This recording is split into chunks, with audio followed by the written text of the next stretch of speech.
नमस्कार विद्यार्थी मित्रांनो, डॉक्टर सुशील स्पॉटलाइट या आपल्या यूट्यूब चॅनलवर तुमचं सर्वांचं स्वागत आहे। आज आपण 1 फेब्रुवारी 2021च्या चालू घडामोडींचं विश्लेषण बघणार आहोत। तत्पूर्वी डॉक्टर सुशील स्पॉटलाइटला टेलिग्रामवर फॉलो करण्यासाठी डिस्क्रिप्शनमधली लिंक तुम्ही वापरू शकता। फेसबुकवरही आपला ग्रुप आहे, तिथेही फॉलो करू शकता। स्पॉटलाइट इयर बुक आणि स्पॉटलाइट MCQ बुक याला ऑर्डर करण्यासाठी पोस्टल सर्व्हिसचा नंबर आहे 8446430119। ऑनलाईन जर तुम्ही बघितलं तर ॲमेझॉन, Cart91, kesagaronline.com आणि फ्लिपकार्ट एवढे ऑप्शन्स तुमच्याकडे उपलब्ध आहेत। Spotlight writing forums writing skill improve करण्यासाठी जॉईन करण्याकरता स्पॉटलाइट रायटिंग फोरम @gmail.com या मेल ID वर मेल तुम्ही करून त्यासंबंधीची माहिती मिळवू शकता। IAS मेन्स करता डेली आन्सर रायटिंग चॅलेंज आणि MPSC मेन्स करता मराठी आणि इंग्रजी निबंध असे मॉड्यूल्स आहेत। आपली जी पहिली न्यूज आहे आजची ती अर्थव्यवस्थेसंबंधीची आहे। जानेवारी 2021मध्ये आत्तापर्यंतचं विक्रमी GSTचं संकलन झालेलं आहे आणि ते आहे जवळपास 1.20 लाख कोटी रुपये। GSTचं आपण बघितलेलं आहे की एका महिन्यासाठीचं जे टार्गेट असतं आपलं ते 1 लाख कोटी रुपये इतकं असतं। जानेवारी 2021मध्ये जे संकलन झालेलं आहे ते 1.20 लाख कोटी रुपये इतकं आहे। जुलै 2017मध्ये GST ज्यावेळेस लागू झाला त्यापासूनचं हे सर्वाधिक कर संकलन आहे, हे अर्थ मंत्रालयाने क्लिअर केलेलं आहे। आता जानेवारी 2020च्या तुलनेत जानेवारी 2021मधलं जर संकलन बघितलं तर ते 8% अधिक आहे, 8% वाढलेलं आहे। सलग चौथ्या महिन्यामध्ये GST संकलन 1 लाख कोटींवरून जास्तीचं झालेलं आहे। म्हणजे मधल्या काळामध्ये जर तुम्ही बघितलं असेल की कोविड-19च्या काळामध्ये GST संकलन हे खूप कमी झालं होतं। GST संकलनाचा ग्राफ हा जो होता हा ना उतरत्या क्रमात होता एकदम, पण आता खूप चांगल्या पद्धतीने GST संकलन होतं आहे आणि अर्थव्यवस्था परत एकदा रुळावर येते, हे याचं एक्झाम्पल आहे। इलाही जमादार यांचं निधन झालेलं आहे, वय वर्ष 74। इलाही जमादार हे गझलकार म्हणून खूप प्रसिद्ध होते, ज्येष्ठ गझलकार आणि मानवी जीवनातील वेदना शब्दबद्ध करणारे गझलकार म्हणून ते ओळखले जात होते। गझलेला शिखरावर नेणारे गझलकार अशी त्यांची ख्याती होती। जन्म 1 मार्च 1946, दुधगाव, सांगली। वयाच्या 18व्या वर्षापासून ते कविता करत होते। आकाशवाणी असेल, दूरदर्शन असेल याच्यावर कार्यक्रम त्यांनी केलेत। हिंदी, उर्दू आणि या मराठी या तीनही भाषांमध्ये त्यांनी कविता आणि गझल लेखन केलेलं आहे। सो हा एक खूप महत्त्वाचा दुवा आहे त्यांच्या बाबतीमध्ये की तीनही भाषांमध्ये त्यांनी गझल लेखन केलेलं आहे। नवोदित कवी जे होते त्यांच्यासाठी इलाही गझल क्लिनिक या नावाने ते कार्यशाळा घेत असत आणि इलाही गझल क्लिनिकमधून कितीतरी नवोदित जे आहे ते काव्य परंपरेचे धडे घेऊन बाहेर पडलेत। मराठी सुगम संगीत आणि स्वरचित्र या कार्यक्रमातून त्यांच्या काव्यरचना सादर झाल्या होत्या। मराठी काव्यरचना विशेषतः मराठी सुगम संगीत आणि स्वरचित्र। त्यांचे गझल संग्रह आणि कविता संग्रह जर तुम्ही बघितले तर जखमा अशा सुगंधी ही गझल खूप फेमस आहे बघा त्यांची, त्याच्या ओळी मी खाली दिलेल्या आहेत। जखमा अशा सुगंधी झाल्यात काळजाला, केलेत वार जाने तो मोगरा असावा। सो बेसिकली ही जी गझल आहे ती खूपच फेमस आहे त्यांची आणि याच्यामुळे जखमा अशा सुगंधी म्हटल्यानंतर इलाहींचं नाव समोर यायचं। आत्म्याचा सौदा करूनी जर स्वतःच विकले असते, एक एक वीट सोन्याची घर असे बांधले असते। सो थोडीशी झलक त्यांच्या गझलेची। भावनांची वादळं दोहे इलाहीचे, मुक्तक, अनुराग, अनुष्का, अभिसारिका, गुंफन हे त्यांचे गझल संग्रह कविता संग्रह आहेत। आणि मराठी गझल आणि एकंदरच हिंदी उर्दू गझलमधलं त्यांचं योगदान जे आहे ते खूप महत्त्वाचं आहे। सो इलाही जमादार येत्या काळात प्रश्न विचारला जाऊ शकतो। मर्जी हॉटलाईन सुरक्षित गर्भपातासाठी सेवा यासंबंधी मर्जी हॉटलाईन महाराष्ट्रामध्ये सुरू करण्यात आलेली आहे राज्यभर। सुरक्षित गर्भपात करता येतो याबद्दल समाजात अजूनही पुरेशी माहिती नाही आहे आणि त्याच्यामुळे घरगुती उपचार असतील किंवा आजीबाईचा बटवा किंवा मग काहीतरी गोळ्या खाऊन गर्भपाताचा पर्याय निवडला जातो आणि त्यामधून महिलांच्या जीवाला धोका निर्माण होतो। सुरक्षित गर्भपातासाठी पुणे येथील सम्यक संशोधन आणि संशोधन केंद्र जे आहे तर त्यांनी पुढाकार घेऊन राज्यस्तरावर मर्जी हॉटलाईन तयार केलेली आहे। या मर्जी हॉटलाईनमध्ये एका फोनवर महिलांना गर्भपाताबद्दल तांत्रिक माहिती, गर्भपात कायदा, कायदेशीर मार्गदर्शन मिळणार आहे। कारण गर्भपात जे आहे ते कायदेशीर आहे, परंतु त्याच्यासाठीच्या ज्या कंडिशन्स आहेत त्याचं पालन तुम्हाला करावं लागतं। प्राणी प्रजातीमध्ये सिरिटोडॅक्टिलस अरुणाचलिनस असा एक नवीन सरडा सापडलेला आहे, सरड्याची प्रजाती. बॉम्बे नॅचरल हिस्ट्री सोसायटीचं जे पथक होतं त्यांनी अरुणाचल प्रदेशमधल्या डाफला आणि मिश्मी या टेकड्यांमध्ये या सरड्याची नवीन जाती शोधलेली आहे. आता इथं दोन गोष्टी येतात. एक तर तुम्हाला या पर्टिक्युलर नवीन सरड्याच्या प्रजातीबद्दल माहीत पाहिजे, त्याच्याबरोबरच डाफला आणि मिश्मी याचा मॅपही आपण बघूयात या दोन्ही टेकड्यांचा. सो सिरॅटोडॅक्टॅलिस अरुणाचलिसचे वैशिष्ट्य जर तुम्ही बघितलं तर अरुणाचल प्रदेशमध्ये सापडला आहे म्हणून अरुणाचलिनस असं नाव देण्यात आलेलं आहे बघा. दुसरं म्हणजे हे सरडे रात्री बाहेर पडतात, खडकाळ भागात आढळतात. 179 मीटर ते 1400 मीटरपर्यंतच्या उंच भागात या प्रजातीचे सरडे आपल्याला आढळतात. त्याच्यानंतर हा तुमच्यासमोर तो सरडा आहे जो नव्याने सापडलेला आहे. त्याच्यानंतर आता तसं बघितलं तर हे जे सरडे आहेत हे सगळे सारखेच दिसतात, आपण बघत असतो मधून थोडाफार चेंज असतो बघा यांच्यामध्ये, कलर वगैरे या सगळ्या गोष्टी. अरुणाचल प्रदेश जे आहे त्या अरुणाचल प्रदेशचा मॅप आहे. डाफला हिल्स इथं आहेत बघा, हे भूटान आहे ह्या साईडला, आणि इकडं मिश्मी हिल्स आहेत. सो या अरुणाचलमधल्याशी लक्षात ठेवा. म्हणजे हे तुम्हाला ऑलरेडी MPSC प्रिलिम्सला एकदा हा प्रश्न विचारला होता. गारो खासी जयंतिया, मी तुम्हाला 1-2 दिवसापूर्वी रेफरन्स दिला होता. गारो खासी जयंतिया है ना, मेघालय. त्याच्यानंतर मग हे मिकी रिल्स आहे. मिकी रिल्सचा राज्य सांगाल मला आता, है ना. बरेल रेंज कुठल्या राज्यात आहे. त्याच्यानंतर Naga hills, obviously Nagaland, Patkai boom, है ना. तर हे सगळे जे आहे ईशान्य भारत, नॉर्थ ईस्टमधल्या ह्या सगळ्या हिल्स आणि हे सगळे जे काही बेसिक आहेत बघा, हे मिझोराममध्ये मिझो हिल्स आहे. तर ह्या सगळ्या गोष्टी ज्या आहेत त्या लक्षात ठेवा. हा ट्रॉपिक ऑफ कॅन्सर पास होतो बघा इथून, मिझो हिल्स, है ना. तर ट्रॉपिक ऑफ कॅन्सर कुठल्या कुठल्या राज्यातून पास होतो हा पण प्रश्न तुमच्यासाठी आहे, मला कमेंट बॉक्समध्ये सांगा. पुढची जी न्यूज आहे ती दिल्लीतल्या थंडी संबंधीची आहे. जानेवारीतली थंडीची जी लाट आहे ती 13 वर्षातली उच्चांकी लाट आहे. 2008 नंतर प्रथमच जानेवारीत थंडीची लाट जास्त दिवस टिकलेली आहे. 2021मध्ये 2008 नंतर थंडीच्या लाटेचा उच्चांक आहे असं भारतीय हवामान विभागाने आपल्याला स्पष्ट केलेलं आहे. आता थंडीची लाट कायम असल्याचं कारण काय आहे? पठारी प्रदेशात तापमान कमी होत चाललं असून ते 4°C खाली आलेलं आहे आणि त्याच्यामुळे थंडीची लाट जी आहे ती कायम आहे. 2019-2020मध्ये जानेवारी महिन्यात थंडीच्या लाटेचा केवळ 1 दिवस नोंदविला गेला होता.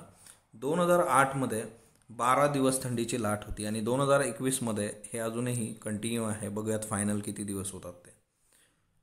खाजगीपणाचा अधिकार, गोपनीयतेचा अधिकार, राईट टू प्रायव्हसी, याच्यावर ऑलरेडी आपलं लेक्चर आहे. 2021चं इयरबुक जे आहे तिच्यामध्ये टिपिकल याच्या संबंधीचे सगळे खटले वगैरे मी दिलेले आहेत.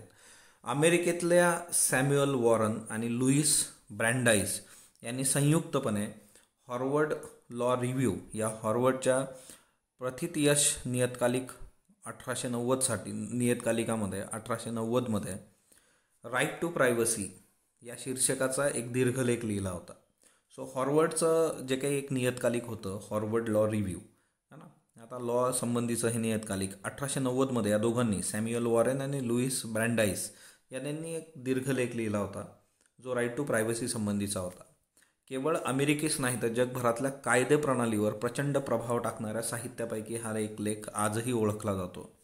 हार्वर्ड लॉ रिव्ह्यूमध्ये प्रकाशित झालेल्या लेखांमधला सर्वाधिक वेळा संदर्भ दिला गेलेला हा लेख म्हणूनही प्रसिद्ध आहे. म्हणजे जर कुठले खटले असतील किंवा कुठं राईट टू प्रायव्हसीचा रेफरन्स असेल तर तिथं या लेखाचा संदर्भ दिला जातो. लुईस ब्रँडाईस यांची अमेरिकी सर्वोच्च न्यायालयातली सरन्यायाधीश म्हणून कारकीर्द पण गाजली होती. माहितीची सुरक्षा, गोपनीयतेसंदर्भात अनेक महत्त्वपूर्ण निकाल त्याने दिले होते. आता याच्यात बघा 1890मधला यांचा लेख आहे, आज 2021 आहे.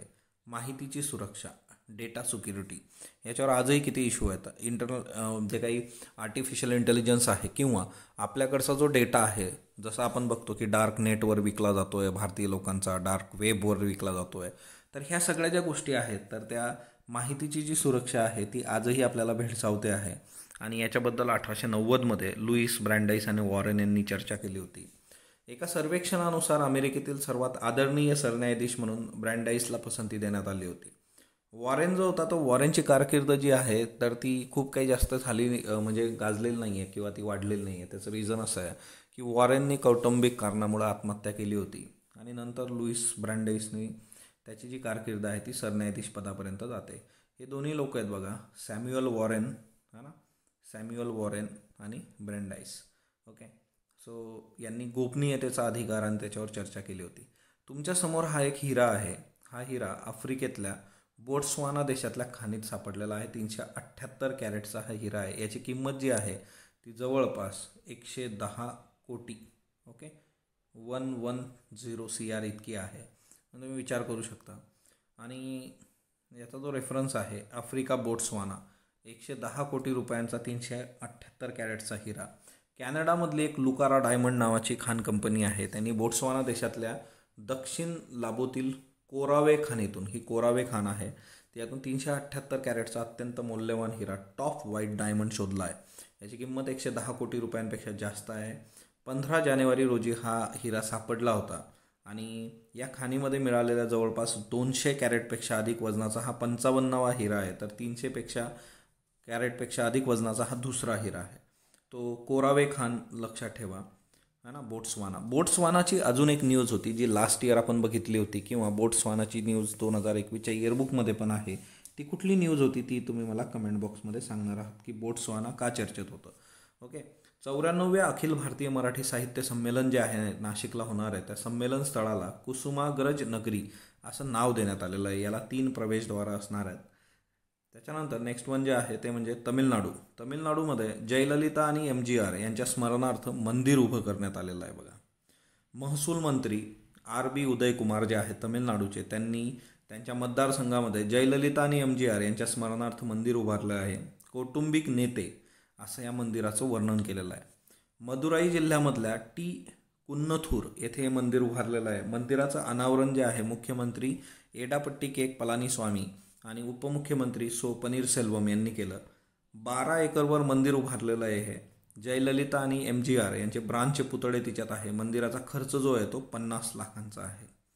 जयललिता यांच्या संबंधीची संबोधनं तुम्ही जर बघितली तर इद्ध्याथेवम म्हणजे हृदयाची राणी, कवलथेवम संरक्षण करणारी देवी, कुलस्वामी कुटुंबाची देवी. आणि तुमच्यासमोर हा फोटो पण आहे बघा मंदिरात, है ना, MGR आणि इकडे जयललिता यांच्या ब्रांचचे पुतळे आहेत. हे दोन्ही साईडला सिंह आहेत आणि हे मंदिर उभं करण्यात आलेलं आहे. ओके, त्याच्यानंतर तेजस विमानांच्या वेग चाचण्या ज्या आहेत त्या 2023मध्ये होणार आहे. आपण तेजस विमान खरेदी करणार आहोत. मी तुम्हाला सांगितलं होतं की तेजस विमानाचं एक सेपरेट लेक्चर जे आहे ते आपण घेऊयात. मधल्या काळामध्ये शेड्यूल खूपच बिझी होतं, पण ह्या फेब्रुवारी महिन्यामध्ये जे आपले लॅग्स आहेत सगळे ते आपण कव्हर करणार आहोत. सो हिंदुस्तान एरोनॉटिक्स लिमिटेडचे जे अध्यक्ष जे आहेत ना R माधवन यांनी हे स्पष्ट केलं की भारतीय बनावटीचे तेजस जे आहे ते बहुउद्देशीय लढाऊ जेट विमानांचा पुढील वर्षी, है ना, त्याच्यामध्ये जे काही आहे की जास्त वेग चाचण्या 2023मध्ये घेण्यात येतील त्याच्या. ओके, आणि दुसरी महत्त्वाची गोष्ट जी आहे की तेजस मार्क 2 ही जी विमानं आहेत ती पण प्रगतीपथावर आहे आणि त्याचं पूर्ण स्वरूपातलं उत्पादन 2025मध्ये होणार आहे. सो तेजस मार्क 2 त्याचं उत्पादन पूर्ण स्वरूपात 2025-2023पर्यंत जे आहे त्याच्या हे होतील, ट्रायल सुरू होतील. त्याच्यानंतर हिंदुस्तान एरोनॉटिकल लिमिटेड जे आहेत हे पण हिंदुस्तान एरोनॉटिकल लिमिटेड सध्या खूप चर्चेत आहे बघा. सुखोई, आता रशिया आणि भारत या दोघांच्या याच्यामध्ये की हिंदुस्तान एरोनॉटिकल लिमिटेड आणि जे आहे रशिया यांच्या संयुक्त विद्यमानाने जवळपास 272 सुखोई 30 MKI हे एअरक्राफ्ट जे आहे ते बनत आहेत. ओके, आणि तिच्यातले जे 2 होते शेवटचे ते बनवलेले आहेत. सो टोटल जे आहे की इंडियन एअरफोर्ससाठीचे 272 विमानं ते कंप्लीट झालेले आहेत. तुमच्यासमोर हे विमान आहे, that is Sukhoi 30 MKI. So हे रशिया आणि हिंदुस्तान एरोनॉटिकल लिमिटेड 272 विमानं होती ती यांनी बनवलेली आहे. आणि 2004पासून नाशिक प्लांटमध्ये हा सगळा, है ना, मॅन्युफॅक्चरिंगचा कार्यक्रम सुरू होता. तर ते आता संपलेला आहे. 272 विमानं यांनी दिलेली आहेत. 2006चा वर्ल्ड इकॉनॉमिक फोरमचा जो काही अहवाल होता तिच्यामध्ये एक महत्त्वाची गोष्ट सांगितली होती की जगाला सर्वात मोठा जर कुठला धोका आहे तो फ्ल्यूमुळे आहे. का आहे तर आधुनिक काळातल्या प्रवास पद्धती म्हणजे पृथ्वीच्या तलावर कुठूनही कुठेही तुम्ही पटकन पोहोचता आणि तिच्यामुळे मग जे काय आहे की बाय एअर असेल, है ना, आणि त्याच्यानंतर मग जे काही प्रवास पद्धती आहे तिच्यामुळून एका ठिकाणाहून दुसऱ्या ठिकाणी व्यक्ती जातो म्हणून त्या ठिकाणावरचे जे काही मायक्रो ऑर्गॅनिझम्स असतील किंवा कुठली गोष्ट तो दुसरीकडे कॅरी करतो. आरोग्य धोक्यांकडे होणारं दुर्लक्ष, पुरेशा वैद्यकीय सुविधांचा अभाव यामुळे फ्लूचे गंभीर परिणाम संभवतात हे यांनी क्लिअर केलं होतं. आणि 2006मध्ये त्यांनी ते सांगितलं होतं. नंतर मग एबोला असेल, सार्स असेल, ओके, त्याची सगळी म्हणजे सिरीजच होती. आता परत इकॉनॉमिक फोरमचा नवीन अहवाल 2021चा आलेला आहे, तोही आपण बघूयात येत्या काळामध्ये. पण एक गोष्ट आहे की आपण या गोष्टी खूप प्रॉपरली बघणं गरजेचं आहे. 2006 म्हणजे दुर्लक्षित जर तुम्ही केल्या गोष्टी तर ते महागात जाऊ शकतं. तुमच्यासमोर जी व्यक्ती आहे ती आहे हिल्टन यंग. आपण बघितलं होतं हिल्टन यंग यांच्याच अहवालामुळे RBIची स्थापना भारतात झाली होती. सो हिल्टन यंग त्यांचा फोटो आहे हा. आणि हा जो अहवाल आहे, report, royal commission on Indian currency and finance, royal commission of Indian currency and finance report जो होता तो हिल्टन आयोगाचा रिपोर्ट. ओके. रशियामध्ये नवाल्नी यांच्या समर्थनार्थ 2000 समर्थक जे आहेत ते रस्त्यावर उतरले होते आणि त्यांना अटक करण्यात आलेली आहे. म्हणजे असं पहिल्यांदा रशियामध्ये घडतं आहे की एवढ्या मोठ्या प्रमाणावर लोक जे आहेत ते पुतीन यांच्या विरोधात रस्त्यावर येत आहेत. आणि ही एक म्हणजे एकंदरीतच पुतीन यांच्यासाठी पण हे आव्हान आहे. पुतीन यांची नवाल्नी यांची जी पत्नी आहे तिलासुद्धा, युलिया नवाल्नाया, हिला पण रविवारी पोलिसांनी ताब्यात घेतलेलं आहे. आणि जे नवाल्नी होते यांच्यावर विषबाधा जी झाली होती, हा ना, विषप्रयोग झाले होते, जर्मनीत उपचार घेऊन ते रशियात आल्यानंतर त्यांना अटक करण्यात आली. आपण हे सगळं बघितलं होतं. आणि आता अशी परिस्थिती की लोक रस्त्यावर त्यांच्यासाठी उतरत आहेत, त्यांना जेलमध्ये टाकलं जातं आहे. तर बघू येत्या काळात रशियामध्ये काय गोष्टी होतात. ओके. पल हत्येप्रकरणी निकालाचा फेर आढावा घेण्यात येणार आहे. कालच आपण बघितलं होतं की डॅनियल पल यांच्या हत्येप्रकरणी जे दोषी आहेत त्यांना न्यायालयाने पाकिस्तानमध्ये सोडलं.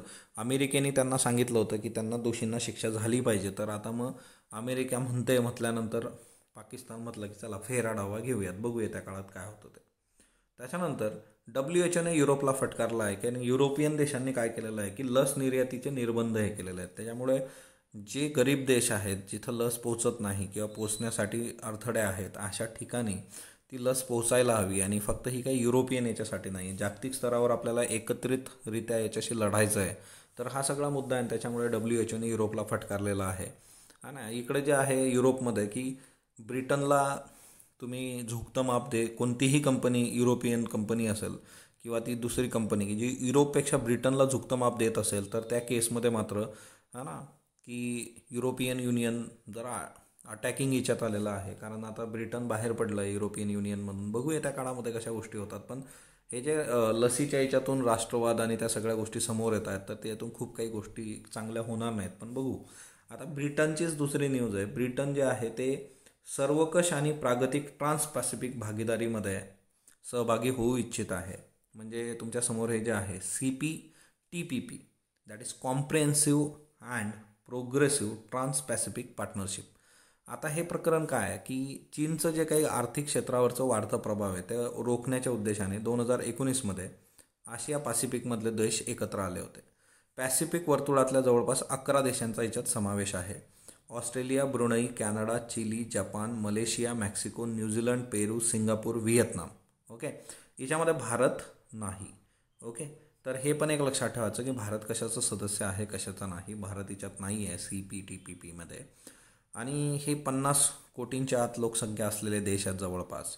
आणि बराक ओबामा जे होते त्यांनी आपल्या कारकिर्दीत अशा भागीदारीचं समर्थन केलं होतं. डोनाल्ड ट्रम्प सत्तेत आल्यानंतर त्यांनी पाठ फिरवलेली आहे आणि TPPमधून बाहेर पण पडलं होतं अमेरिका. गेल्या वर्षी काही प्रमुख तज्ज्ञांचं अमेरिकेला सहभागाचं आव्हान आहे. तर बघू येत्या काळामध्ये. पण ब्रिटन आता युरोपियन युनियनमधून बाहेर गेलं आहे. ब्रिटनला CPTPPमध्ये सहभागी होण्याच्या उद्देशाने त्यांनी सदस्यत्वासाठी अर्ज केलेला आहे. ओके. आता मेजर एक इश्यू आहे की जे प्रॉब्लेम्स ऑफ एजिंग डॅम्स है ना, भारतामध्ये जे डॅम्स आहेत, धरणं आहेत, त्यांचं वय वाढतं आहे दिवसेंदिवस. त्याच्यामुळे वॉटर सिक्युरिटी है ना, जलसुरक्षा जी काही आहे, त्याच्यानंतर शेतकऱ्यांचं उत्पन्न आणि पूरजन्य परिस्थिती या 3 महत्त्वाच्या गोष्टी होऊ शकतात. आणि याच्याकरता आपण आतापासूनच काम करणं अपेक्षित आहे. भारत जो आहे तो जगातला 3ऱ्या नंबरचा देश आहे डॅम बांधण्यामध्ये, की धरणं उभी करण्यामध्ये 3ऱ्या नंबरचा देश आहे, 3rd कंट्री.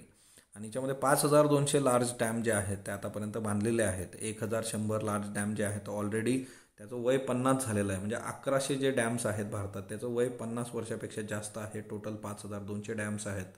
ओके. आणि काही डॅम्स जे आहेत त्याचं वय 120पेक्षा पण जास्त वर्ष झालेलं आहे. ओके. मग आता अशा याच्यामध्ये आपण काम करणं फार प्रॉपरली गरजेचं आहे. आणि याच्यात मेजर इश्यू जो आहे की याच्यात water, reservoir of water being replaced by soil, है ना, टेक्निकली नोन सेडिमेंट किंवा सिल्ट, म्हणजे जे काही आहे की एवढी तुमची कॅपॅसिटी आहे. सुरुवातीला याच्यामध्ये पाणी असतं, पण हळूहळू काय होतं ना की याच्यामध्ये सेडिमेंट्स, माती यायला लागते इकडून तिकडून वाहून, आणि मग ते पाण्याची कॅपॅसिटी पण कमी कमी कमी कमी होत जाते. तर तोही एक मुद्दा आहे फिल्ट्रेशनचा. आता याच्यात त्यांनी काही एक्झाम्पल्स दिले. कृष्ण राजासागर डॅम जो आहे 1931मध्ये बनला होता, त्याला 90 वर्ष झालीत. मेट्टूर डॅम जो आहे 1934मध्ये बांधला गेला होता, 87 वर्ष झालीत. मग हा जो सगळा मुद्दा आहे की डॅमचं जसं जसं एज वाढतं तसं सॉईल काय करते, वॉटरला रिप्लेस करते. म्हणजे गाळ जो वाहून येत असतो तो तिच्यात साचत जातो. तर तो एक महत्त्वाचा मुद्दा आहे. आणि मग याच्यामध्ये तुम्हाला भाकरा नामगड जो आहे तो त्याचंही उदाहरण दिलेलं आहे की जवळपास तो 47 वर्षापर्यंत अजून काम करू शकतो, जे आधी इस्टिमेट होतं की 88 इयर्स. ओके. तर मग हे कमी कमी होतं आहे. हिराकुंड आहे, मैथन आहे, सर्वच डॅमचे रेफरन्सेस इथं दिलेले आहेत. पण एक गोष्ट आहे की याचे कॉन्सिक्वेन्सेस जे आहे की सॉईल रिप्लेस करतं वॉटरला, त्याच्यामुळे सप्लाय जो होतो तो चोक्ड होतो, सप्लाय कमी होत जातो. क्रॉप एरिया जो आहे त्याला कमी पाणी मिळत जातं. नेट सोन वॉटर एरिया जो आहे तो श्रिंक होत जातो. क्रॉप ईल्ड जी आहे ती अफेक्ट होते, फार्मरचं इन्कम कमी होतं. तर हा एक खूप महत्त्वाचा मुद्दा आहे. ओके. सो हे खूप एक महत्त्वाचं आहे. आणि फ्लडचं जर तुम्ही बघितलं की मग भरूचमध्ये 2020, केरला 2018, चेन्नई 2015, तर हे सगळे महत्त्वाचे मुद्दे आहेत. आणि येत्या काळावर 100% याच्यावर UPSC प्रश्न विचारणार, त्याच्यात कसलाही वाद नाही बघा. ओके. त्याच्यानंतर 3 लँग्वेजची पॉलिसी जी आहे ती सेंट्रल गव्हर्नमेंटच्या ऑफिसेसला लागू होत नाही, हे होम मिनिस्ट्रीने क्लिअर केलेलं आहे. मधल्या काळात एक कार्यक्रम झाला होता बघा, हा ना, फाउंडेशन स्टोन जो होता, होम मिनिस्टर अमित शहा यांनी 97वी जी बटालियन आहे रॅपिड ॲक्शन फोर्सची, भद्रावती, जानेवारी 16ला, तर तिथं हा ना कार्यक्रम झाला. तर तिच्यामध्ये 3 लँग्वेजेसचा फॉर्म्युला तिथं नव्हता आणि त्याच्यामुळे तो इश्यू झाला होता, RTI टाकण्यात आला होता. सो होम मिनिस्ट्रीने क्लिअर केलेलं आहे की जे काही official language act 1963, official language rule 1976, या दोघांमुळे जे काही सेंट्रल गव्हर्नमेंट, केंद्र सरकारचे ऑफिसेस आहेत त्यांना बायलिंग्वल पॉलिसी असते, म्हणजे 2च भाषांचा इश्यू आहे, 3 भाषांचा इश्यू इथं नाही. तर हा एक खूप महत्त्वाचा मुद्दा आहे. Official language act 1963, official language rules 1976नुसार बायलिंग्वल जे काय आहे तर सेंट्रल गव्हर्नमेंटला आहे. तर तो एक मुद्दा लक्षात ठेवा. त्याच्यानंतर एक पॅरालाइज मॅन आहे की जे डम्प्ड बॉटल जे आहेत पाण्यात फेकलेल्या ते क्लिअर करतात. आणि मोदी यांनी त्यांचं नाव आता मन की बातमध्ये घेतलं होतं. त्यांचं नाव आहे NS राजप्पन. आणि हे जे पाण्यातल्या बॉटल्स आहेत वेम्बनाड लेकमध्ये, तर ते कलेक्ट करत असतात. वेम्बनाड लेक कुठं आहे ते तुम्हाला MCQमध्ये सांगणार आहात. पण मुद्दा हा आहे की असे एक्झाम्पल्स आपले जे हे आहेत पंतप्रधान ते देत असतात. आणि शेवटी हे आहे की प्रत्येक गोष्ट व्यवस्था करणार नाही आहे, आपण व्यक्तिगत स्तरावर तिच्यामध्ये इन्व्हॉल्व्ह होणं गरजेचं असतं. ओके. चाबार पोर्टाचे चाबार जो काही बंदर आहे तिथं भारताने 2 क्रेन्स दिलेले आहेत बघा इराणला. आणि त्यासंबंधीचं म्हणजे तिथल्या ज्या पायाभूत सुविधा आहेत त्या पायाभूत सुविधा तर आपण पुरवणार होतो असा करार आपला होता. आणि तिच्यामध्ये जवळपास 140 टनचे क्रेन जे आहे लोडिंग अनलोडिंगचे इक्विपमेंट्स ते भारताने दिलेले आहेत. भारत आणि इराणमध्ये 2016मध्ये इक्विपमेंट संबंधीचा करार झाला होता जो $85 मिलियनचा होता. त्या अंतर्गत आपण हे क्रेन्स दिलेले आहेत. कालचे प्रश्न बघा. भारताच्या आर्थिक सर्वेक्षण 2020-21नुसार योग्य विधान निवडा. 2020-21 या चालू आर्थिक वर्षात सकल राष्ट्रीय उत्पादनात म्हणजे GDPमध्ये -7.7% घसरण दिसेल. बरोबर. 2021-22 या वर्षात GDPचा दर जो असेल तो 11% असेल. दोन्ही स्टेटमेंट योग्य आहेत. भारताच्या आर्थिक सर्वेक्षणानुसार 2020-21 टाळेबंदीचे परिणाम खालीलपैकी कोणते? 1 लाखांपर्यंत लोकांचे प्राण वाचले. बरोबर. लक्षावधींच्या उपजीविकांचे रक्षण झाले. बरोबर. एकूण रुग्णसंख्या 37 लाखांपर्यंत मर्यादित राखता आली. बरोबर. इतकं टिपिकल ज्या वेळेस असतं ना त्यावेळेस मोस्ट ऑफ द स्टेटमेंट योग्य असतं. भारताच्या आर्थिक पाहणी 2020-21नुसार आरोग्य क्षेत्रावरील सरकारी खर्चाचे प्रमाण किती टक्क्यावरून किती टक्के आणण्याची आवश्यकता व्यक्त केलेली आहे? 65वरून 30%. सर्वाधिक आरोग्य कर्मचारी घनता असणारं राज्य कुठलं आहे? Kerala. Restless as mercury, Gopalkrishna Gandhi. Okay. So खालीलपैकी आजचे प्रश्न घ्या. कोणत्या ई-कॉमर्स कंपनीने त्यांचा लोगो बदलला आहे? ॲमेझॉन, मिंत्रा, फ्लिपकार्ट, झोमॅटो. UGCने प्रत्येक महाविद्यालयाचे मूल्यांकन करण्यासाठीचे लक्ष्य कधीपर्यंतचे निर्धारित केले आहे? 2025, 2030, 2022, 2027. परामर्श योजनेबद्दल बिनचूक विधान निवडा. परामर्श योजना 2019मध्ये लागू करण्यात आली. UGCद्वारे महाविद्यालयांचं पुनर्मूल्यांकन 2022पर्यंत करण्यासाठीची ही योजना आहे. फक्त फक्त ब यापैकी नाही. 54व्या अखिल भारतीय मराठी साहित्य संमेलनाबद्दल योग्य विधान निवडा. कोल्हापूरच्या अनंत गोपाळ खासबरदार यांनी बोधचिन्ह बनवलं. अनंत आमची ध्येयासक्ती या ओळी बोधचिन्हासाठी वापरण्यात आल्या. कोल्हापूर येथे संमेलन होणार आहे. फक्त ब फक्त क आणि अबक. जागतिक आरोग्य संघटनेच्या मार्गदर्शिकेनुसार दर 10,000 लोकसंख्येमागे डॉक्टर आणि परिचारिकांचे प्रमाण किती असायला हवे? 100, 51, 25, 44. याचे उत्तर तुम्ही कमेंट बॉक्समध्ये देणार आहात. स्पॉटलाईटला जो तुम्ही प्रतिसाद देता त्याबद्दल मी आपला आभारी आहे. स्पॉटलाईटला लाईक करा, शेअर करा, सबस्क्राईब करा. धन्यवाद विद्यार्थी मित्रांनो.